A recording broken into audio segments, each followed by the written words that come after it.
Au nom du Père et du Fils et du Saint-Esprit, ainsi soit-il. Notre Père qui êtes aux cieux, que votre nom soit sanctifié, que votre règne arrive, que votre volonté soit faite sur la terre comme au ciel. Donnez-nous aujourd'hui notre pain de chaque jour. Pardonnez-nous nos offenses, comme nous pardonnons à ceux qui nous ont offensés. Et ne nous laissez pas succomber à la tentation, mais délivrez-nous du mal, ainsi soit-il. Saint Pie-X, au nom du Père et du Fils et du Saint-Esprit, ainsi soit-il. Alors, nous poursuivons l'étude du syllabus. Je vous l'avais dit la dernière fois, ça peut paraître un petit peu fastidieux de voir chaque erreur, mais il faut l'avoir au moins lu une fois dans sa vie. Nous abordons la cinquième partie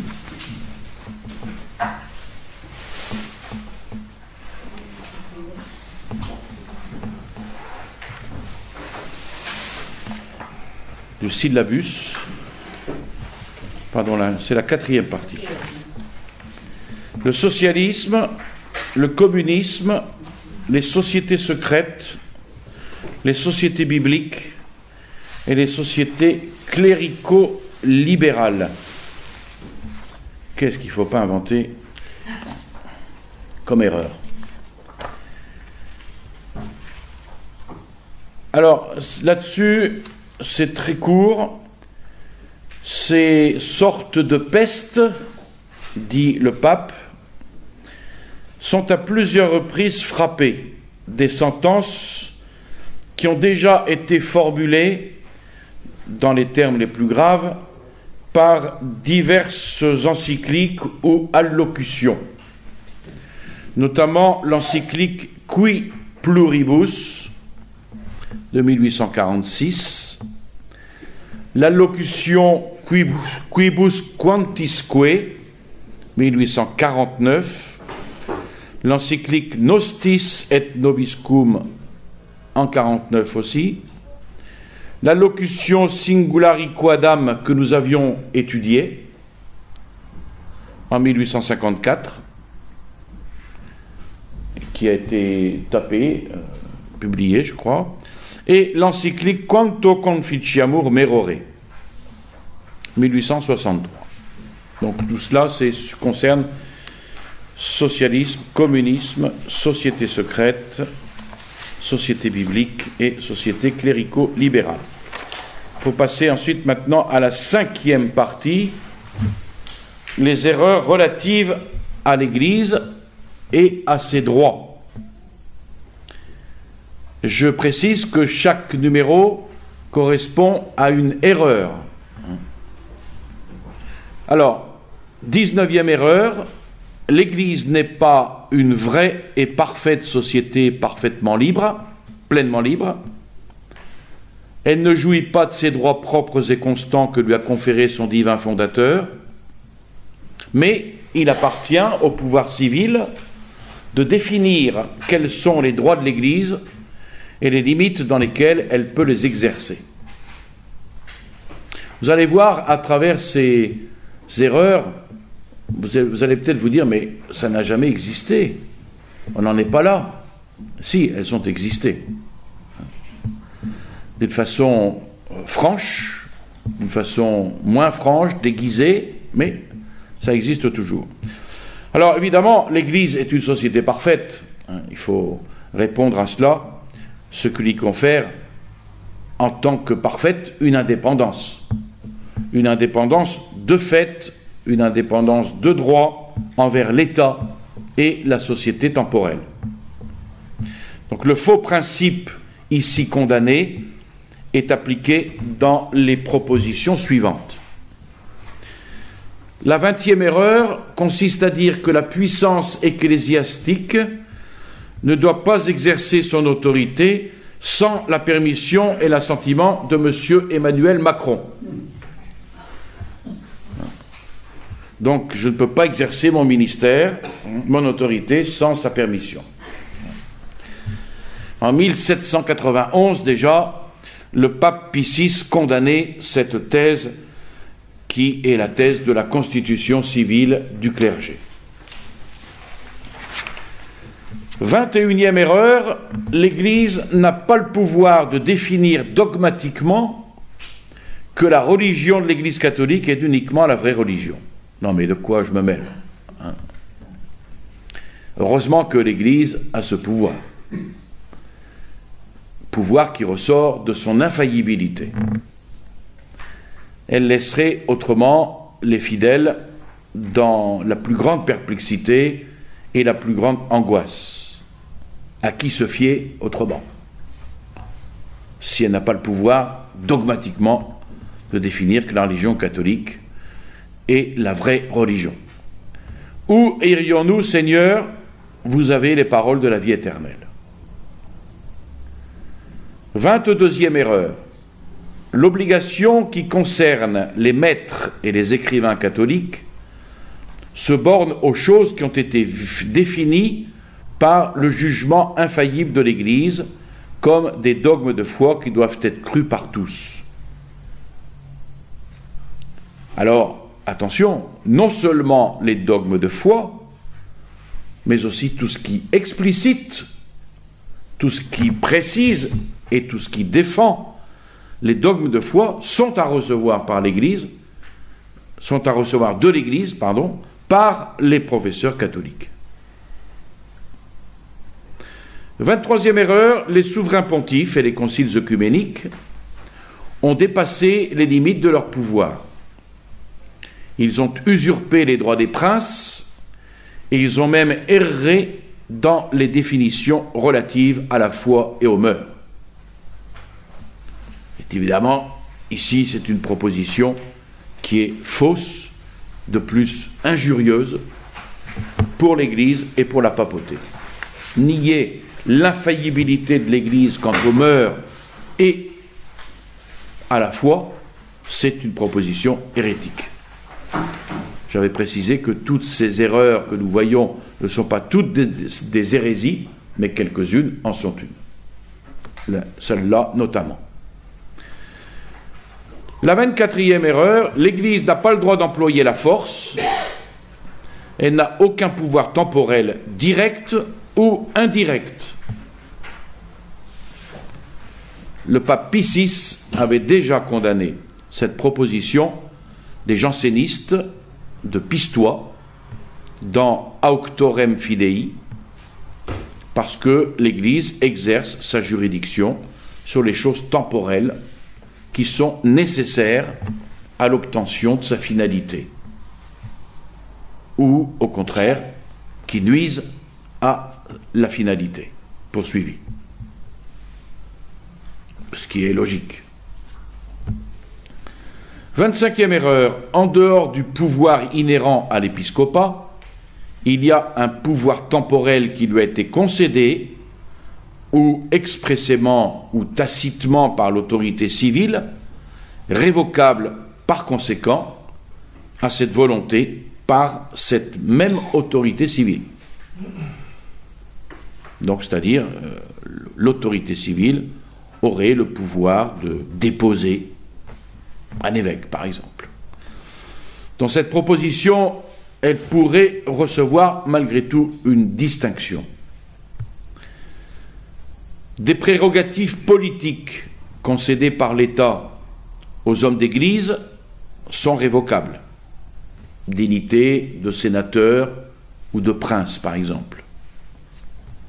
Mais ce n'est pas le cas de la puissance temporelle exprimée par des lois sur le mariage, sur les jours chômés, sur les peines infligées pour certains crimes qui ressortent du pouvoir épiscopal de gouvernement.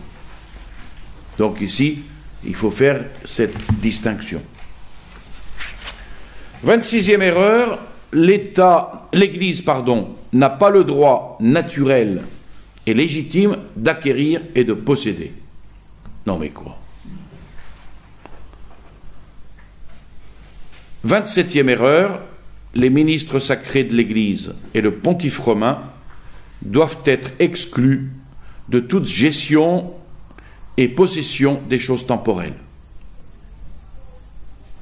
Or, il faut bien réaffirmer que l'Église peut posséder des biens parce qu'elle est une société parfaite. Et en tant que société parfaite, elle a les moyens, elle doit avoir les moyens temporels d'obtenir son but, sa finalité. 28e erreur, il n'est pas permis aux évêques de publier même les lettres apostoliques sans la permission du gouvernement. On a vu cela avec Louis Veuillot, le syllabus, Napoléon. On va le voir après. Donc ça existait. Ça a existé des gouvernements qui ont interdit la publication d'une lettre apostolique ou d'une encyclique. Donc ces erreurs-là ne sont pas des inventions de l'esprit, des rêveries. Ce sont des choses qui ont été énoncées et parfois mises en pratique. Les faveurs, 29e erreur, les faveurs accordées par le pontife romain doivent être regardées comme nulles si elles n'ont pas été demandées par l'entreprise du gouvernement. Alors, on a là, évidemment, le régalisme gallican en France, qui ne s'est pas privé de mettre en pratique ces erreurs, le joséphisme en Autriche, qui prétendent que les actes du pape sont à confirmer par les gouvernements pour avoir force de loi dans les églises nationales. C'est ainsi que le syllabus fut interdit de publication par Napoléon III. 30e erreur, l'immunité de l'Église et des personnes ecclésiastiques tire son origine du droit civil. Alors, une petite explication sur l'immunité, puisque elle concerne les erreurs, les propositions 30 à 32. Les immunités font que des lieux, des choses, des personnes ecclésiastiques sont libres et exemptes de certaines charges ou obligations communes. Donc elles découlent soit du droit divin positif, soit du droit naturel. Du droit divin positif, c'est-à-dire un commandement, un précepte de notre Seigneur, ou du droit naturel. Mais formellement, elles sont de droit ecclésiastique. Donc elles découlent du droit divin ou du droit naturel, mais formellement, ces immunités sont de droit ecclésiastique, c'est-à-dire d'après le droit canon. L'Église détermine quels sont ses privilèges. Donc pour les supprimer et pour les modifier, les États doivent consulter le Saint-Siège, ce que ne faisaient pas les États italiens et du Nouveau Monde. La session 20 du Concile de Trente déclare que les immunités du clergé et des églises sont d'ordination divine et constituées par la sanction des canons. Exemple d'immunité, c'est l'exemption du service militaire pour les clercs. 31e erreur, le fort ecclésiastique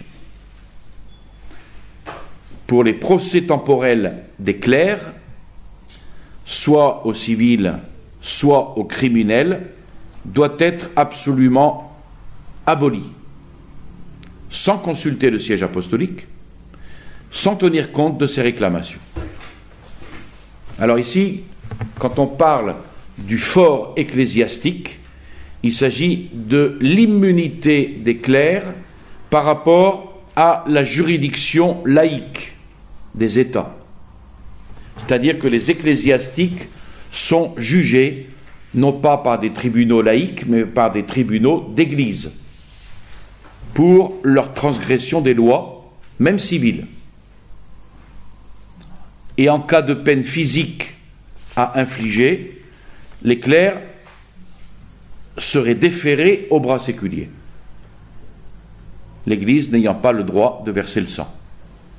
Mais le clerc devra être jugé par un tribunal ecclésiastique.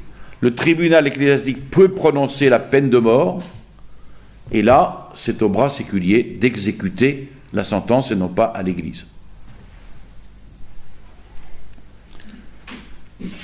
32e erreur, l'immunité personnelle en vue de laquelle les clercs sont exempts de la milice, c'est-à-dire du service militaire. L'immunité personnelle dans ce domaine peut être abrogée sans aucune violation de l'équité et du droit naturel. Le progrès civil demande cette abrogation, surtout dans une société constituée d'après une législation libérale. Donc les premiers conciles du IVe siècle marquent déjà cette exception du service de l'armée par les clercs. D'ailleurs, Gambetta s'est mordu les doigts quand il a dit « les curés sac au dos ». Il s'est mordu les doigts parce que les prêtres sont entrés dans le service militaire, sont entrés dans la guerre, et il a malheureusement vu tout le bien que les prêtres avaient pu faire auprès de tous les conscrits. Et il s'en est mordu les doigts. Si j'avais su, j'aurais évité une telle chose. Évidemment, tous ceux qui étaient dans les tranchées, ils ont pu se confesser, ils ont pu communier, etc. 33e erreur. Il n'appartient pas uniquement par droit propre et inné à la juridiction ecclésiastique de diriger l'enseignement des vérités théologiques. Alors, on croit rêver que aujourd'hui ça puisse arriver, mais ça, c'est arrivé dans l'histoire. Cette proposition, elle vient du congrès de Munich. Et elle constitue une véritable révolution puisque l'Église, non contente d'être dépouillée de son pouvoir indirect sur le temporel, se trouve être concurrencée par d'autres sociétés, l'État, dans ce qui fait son droit propre et exclusif d'enseignement en matière religieuse. 34e erreur, la doctrine de ceux qui comparent le pontife romain à un prince libre et exerçant son pouvoir dans l'Église universelle est une doctrine qui a prévalu au Moyen-Âge. Maintenant, c'est fini. Alors, cette proposition, elle nie que la primauté du pape soit de droit divin. 35e erreur. Rien n'empêche que par un décret d'un concile général ou par le fait de tous les peuples, le souverain pontificat soit transféré de l'évêque romain de la ville de Rome à un autre évêque et à une autre ville. Et 36e erreur, la définition d'un concile national n'admet pas d'autres discussions et l'administration civile peut traiter toute affaire dans ses limites.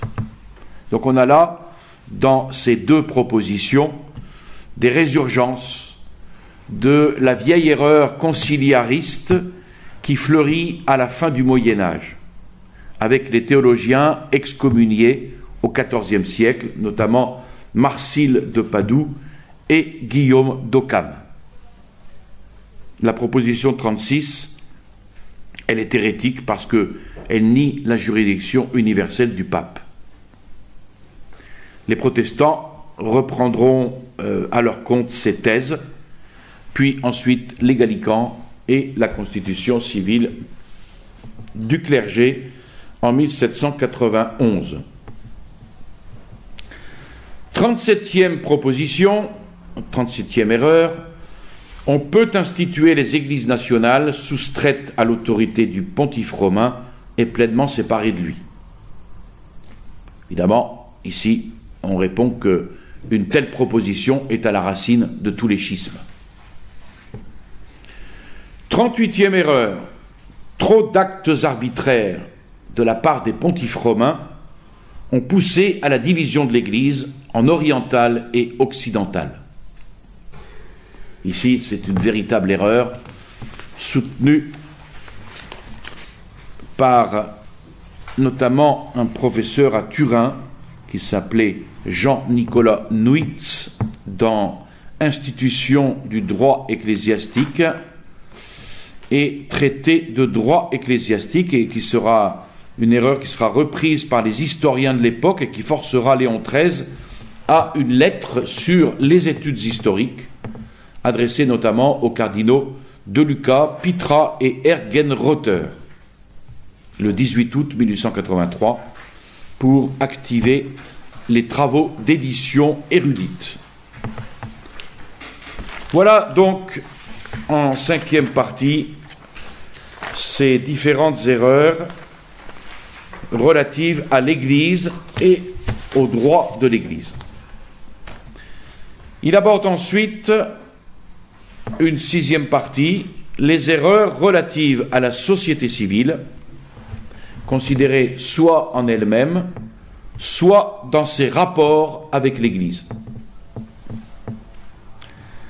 C'est la 39e erreur, l'État comme étant l'origine et la source de tous les droits, jouit d'un droit qui n'est circonscrit par aucune limite.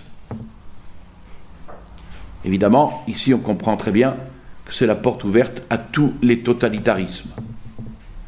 Une telle proposition est extrêmement dangereuse et à la racine de tous les totalitarismes du XXe siècle. 40e erreur, la doctrine de l'Église catholique est opposée aux biens et aux intérêts de la société humaine. Là, c'est tellement gros. Donc cette proposition, elle est complémentaire de la précédente et à elle deux, elle justifie évidemment les séparations de l'Église et de l'État qui ont abouti au chaos mondialiste actuel. Les États se trouvent sans normes, sans guide, et ils sont poussés à tout vent d'intérêts économiques, idéologiques, financiers et militaires. Les conséquences de ces deux erreurs sont évidemment catastrophiques pour la société et pour l'Église. 41e erreur. La puissance civile, même quand elle est exercée par un prince infidèle, possède un pouvoir indirect, négatif, sur les choses sacrées. Elle a par conséquent non seulement le droit qu'on appelle d'exéquatur, mais encore le droit qu'un homme d'appel, mais encore le droit qu'on nomme droit d'appel comme d'abus. Alors ici, peut être un peu compliqué, le droit qu'on appelle d'exéquatur. Évidemment, le syllabus ne donne pas d'explication, donc je suis un petit peu allé chercher ce que c'est que ce droit d'exéquatur. Dans les parties du droit, c'est quelque chose qui appartient au droit international privé et qui détermine les conditions de la nationalité, la situation des étrangers et les conflits de la loi. Donc c'est surtout cette question des conflits de la loi. La puissance civile possède un pouvoir indirect négatif sur les choses sacrées. Elle a par conséquent le droit d'exéquatur. C'est-à-dire quand il y a un conflit de loi, eh bien ça va être l'État qui va définitivement juger. Et alors, on trouve aussi cette définition, l'exéquatur est une procédure permettant de rendre exécutoire en France soit une décision de justice étrangère, soit une sentence arbitrale, qu'elles aient été rendues en France ou qu'elles aient été rendues à l'étranger. Exemple, en l'absence d'exéquatur, une décision de mise en liquidation judiciaire prononcée aux États-Unis ne peut produire en France aucun effet de suspension des poursuites individuelles. Et... Comment ? Oui. Et l'appel comme d'abus, le droit d'appel comme d'abus, consiste en l'appel que faisaient des clercs mécontents aux juridictions civiles contre des dispositions prises par leurs supérieurs ecclésiastiques à leur égard. Par exemple, si moi, mon supérieur prend à mon égard des dispositions que je pense injustes, je suis mécontent et je fais appel aux juridictions civiles. Voilà ce que c'est l'appel comme d'abus. C'est ce qu'a fait l'abbé Laguéry et ce qu'ils ont fait, comment il s'appelle L'abbé Laguéry, je ne sais pas ce qu'il a fait. Ils sont allés devant les tribunaux pour dire qu'ils étaient toujours faisaient toujours partie de la fraternité Saint-Pie X. Justement, ils ont allé pour ça, ils ont fait ça. Ah oui. Et lui, enfin, l'abbé Laguéry avec notre abbé. Alors, les juges laïcs intervenaient alors dans le domaine spirituel. Bien qu'il l'appelle pouvoir indirect négatif, l'État s'arroge ici une puissance qu'il ne peut avoir, l'Église étant seule mandatée par Dieu pour ce qui touche aux choses de la religion. Et l'Église a toujours protesté, par exemple Innocent VIII, dès 1847, auprès de Jean II de Portugal. 42e erreur, en cas de conflit légal entre les deux pouvoirs, le droit civil prévaut. 43e erreur, la puissance laïque a le pouvoir de casser, de déclarer, de rendre nulles les conventions solennelles, concordats, conclus avec le siège apostolique, relativement à l'usage des droits qui appartiennent à l'immunité ecclésiastique, ceci sans le consentement de ce siège et malgré ses réclamations. Alors, dans les propositions 43, celle qu'on vient de voir, à 45, Pie IX protestait en 1850 contre la persécution religieuse sévissant dans le Piémont. Donc 44 et 45 que nous allons voir maintenant. La proposition 44, l'autorité civile peut s'immiscer dans les choses qui regardent la religion, les mœurs, le gouvernement spirituel, d'où il suit qu'elle peut juger des instructions que les pasteurs de l'Église publient, d'après leur charge, pour la règle des consciences. Elle peut même décider sur l'administration des sacrements et les dispositions nécessaires pour les recevoir. Alors, juger des instructions que les pasteurs de l'Église publient, on n'en est pas directement là aujourd'hui, mais un peu, sur toutes les questions d'homophobie, etc. Il y a une pression de plus en plus grande dans ce domaine. Sur la famille, par exemple, ils interviennent. Oui. Ah oui. Oui, sur la famille, mais il pourrait un jour ou l'autre intervenir sur les prédications, par exemple. Ah oui. Ben, je crois qu'il y a un cas, je ne sais plus dans quel pays aujourd'hui, un évêque qui passe en jugement. Je ne sais plus si c'est sur les avortements ou sur l'homosexualité. 45e erreur, toute la direction des écoles publiques dans lesquelles la jeunesse d'un État chrétien est élevée, si l'on en accepte dans une certaine mesure les séminaires épiscopaux, toute cette direction des écoles publiques peut et doit être attribuée à l'autorité civile, et cela de telle manière qu'il ne soit reconnu à aucune autre autorité le droit de s'immiscer dans la discipline des écoles, dans le régime des études, dans la collation des grades, dans le choix ou l'approbation des maîtres. C'est déjà le cas de l'école libre, gratuite et obligatoire. Et de même de l'école catholique qui a passé des contrats avec l'État, contrats d'association.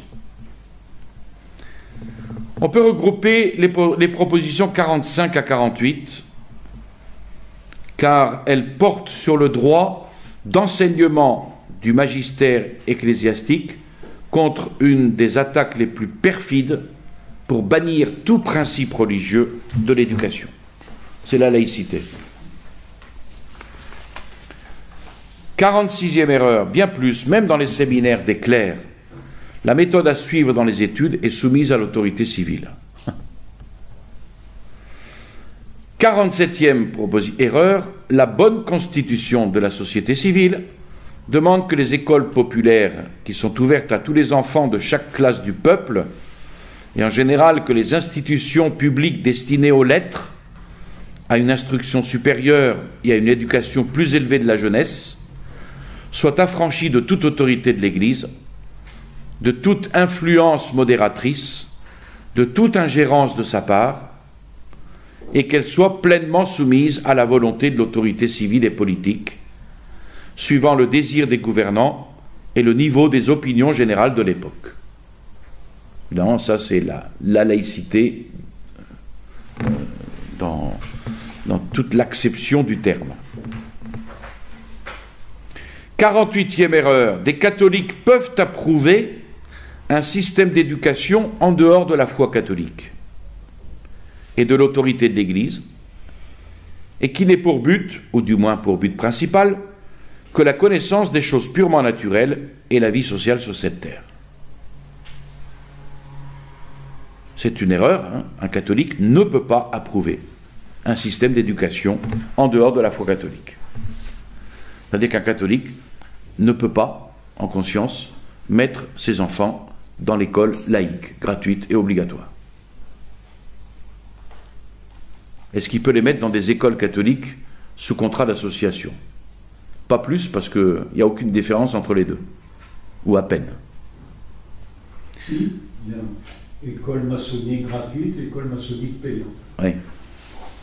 Alors, évidemment, après, il peut y avoir des conditions, des exceptions, parce qu'il n'y a pas d'autres possibilités. Enfin bref, ça, on peut rentrer dans le détail, mais le principe, il est là. Hein.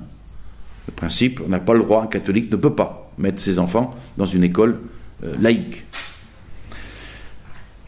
Contrairement à cette erreur.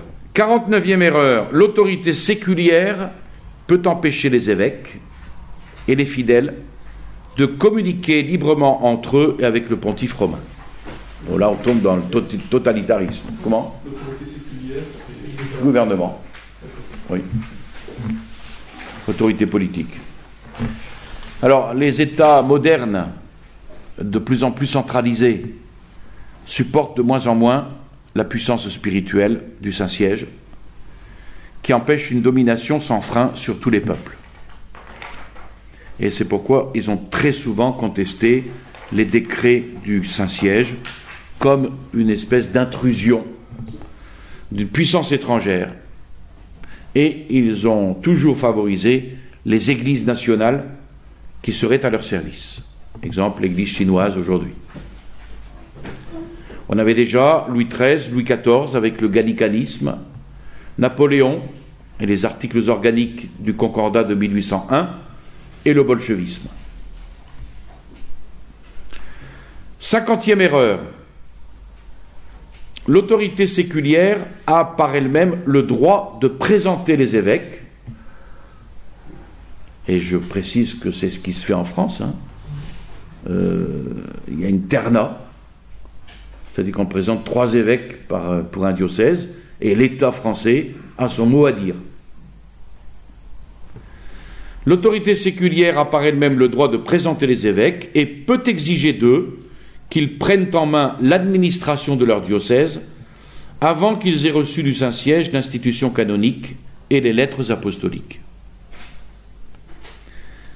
Alors, dans la nomination des évêques, il y a le choix du candidat, qui peut être laissé aux laïcs, aux rois et aux princes, ou à des ecclésiastiques inférieurs, comme les chanoines du diocèse. Donc il y a le choix du candidat et la collation du pouvoir de juridiction ou de gouvernement.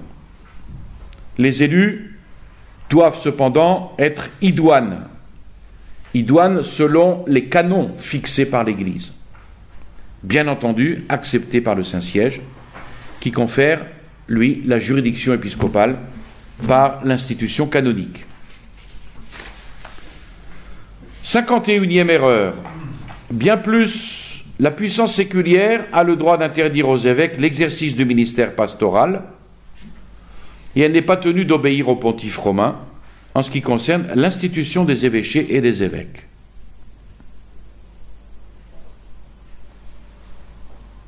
On a le cas, par exemple, de Monseigneur Cazot, évêque de Luçon, qui, en 1948, avait ordonné la grève de l'impôt suite aux décisions iniques du gouvernement contre les écoles catholiques.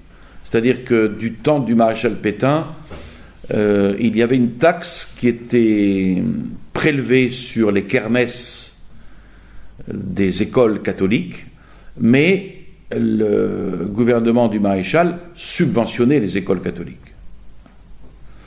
Le gouvernement, en 1948, un petit peu avant, non seulement maintient les taxes sur les kermesses, mais supprime les subventions contre les subventions aux écoles catholiques. D'où levée de bouclier dans l'Ouest, et notamment avec le général de Castelnau et Monseigneur Cazot. Il y a un rassemblement, je ne sais plus exactement, enfin, c'est en 1948, à Pontmain, qui réunit 100 000 personnes, et là, Monseigneur Cazot proclame la grève de l'impôt. Le gouvernement a plié dans les 8 jours. Mais Cazot, il s'est fait appeler par Pie XII à Rome, et Pie XII lui a tapé sur les doigts. Je pense que c'est pour la forme, mais le gouvernement avait exercé non pas une interdiction de ministère, mais avait dit à Pie XII que plus jamais il voulait voir un évêque qui s'oppose comme ça au pouvoir politique. De fait, ça a été le dernier. Elle n'a pas eu après. Vous en connaissez? Oui, actuellement. Aucun évêque s'est opposé au pouvoir politique. Bah, Qui s'oppose au pouvoir politique? C'est la conférence épiscopale, justement. La conférence épiscopale qui s'oppose au pouvoir politique aujourd'hui. Attendez, Macron était reçu à... Oui, non, mais si vous voulez, ils sont contre, comment dire, s'ils ne sont pas dans leur lignée, si la politique du gouvernement ne correspond pas à leurs idées, ils ne se gênent pas de le dire. Ah bah donnez-moi les textes. Hein. Il y en a, hein. S'ils ne sont pas d'accord, ne serait-ce que par exemple... On les a entendus sur la quand... politique d'immigration, ils ne sont pas tout à fait d'accord avec Macron, hein. Ben oui, mais qu'on me dise, qu'on me donne les noms, les textes des évêques qui réagissent. Moi, j'en connais pas. Hein. Il faut sur Internet. Bon, ben vous m'en donnerez. Bon. 52e erreur. Le gouvernement peut, de son propre droit,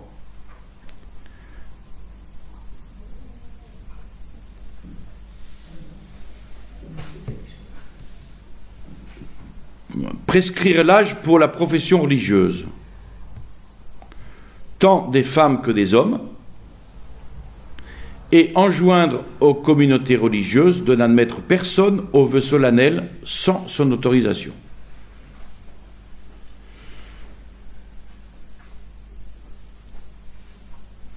Bon, ici, il peut de son propre droit fixer l'âge prescrit. J'ai oublié un terme. Il faut voir que la Révolution française avait interdit, le 17 février 1790, les vœux de religion, comme attentatoire à la liberté. Donc ce n'est pas non plus une erreur chimérique, ça existait. Au XVIIIe siècle et au XIXe siècle, plusieurs pays ont imité la France, notamment l'Autriche, la Nouvelle-Grenade, la Sardaigne, l'Italie, en 1871. 53e erreur, on doit abroger les lois qui protègent l'existence des familles religieuses, leurs droits et leurs fonctions. Bien plus, la puissance civile peut donner son appui à tous ceux qui voudraient quitter l'état religieux qu'ils avaient embrassé et enfreindre leurs vœux solennels. Elle peut aussi supprimer complètement ces mêmes communautés religieuses, aussi bien que les églises collégiales et bénéfices simples, même de droits de patronage, attribuer et soumettre leurs biens est revenu à l'administration et à la volonté de l'autorité civile. On a connu ça en France avec l'expulsion des religieux et la loi de séparation, avec la confiscation des biens ecclésiastiques. Donc ce n'est pas non plus une erreur chimérique, elle a existé chez nous.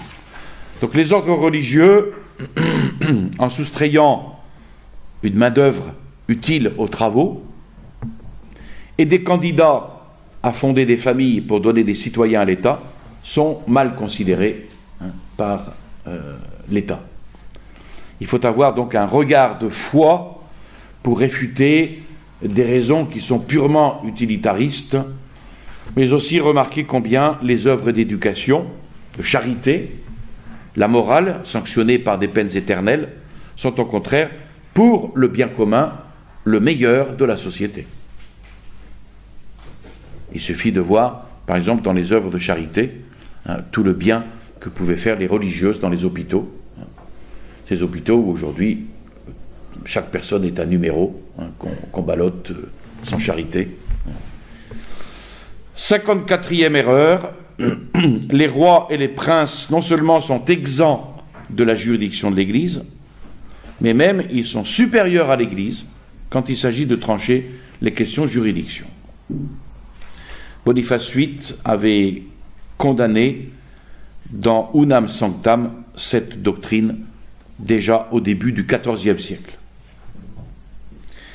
Et puis, 55e erreur, l'Église doit être séparée de l'État et l'État séparé de l'Église. Évidemment, ici, on a la conclusion logique de tout ce qui précède. Lamennais et les libéraux, à sa suite, proclamaient Église libre dans État libre. Voilà. Nous verrons la suite et la fin la prochaine fois. Je vous salue Marie, pleine de grâce, le Seigneur est avec vous. Vous êtes bénie entre toutes les femmes, et Jésus, le fruit de vos entrailles, est béni. Sainte Marie, Mère de Dieu, priez pour nous pauvres pécheurs, maintenant et à l'heure de notre mort, ainsi soit-il. Au nom du Père et du Fils et du Saint-Esprit, ainsi soit-il.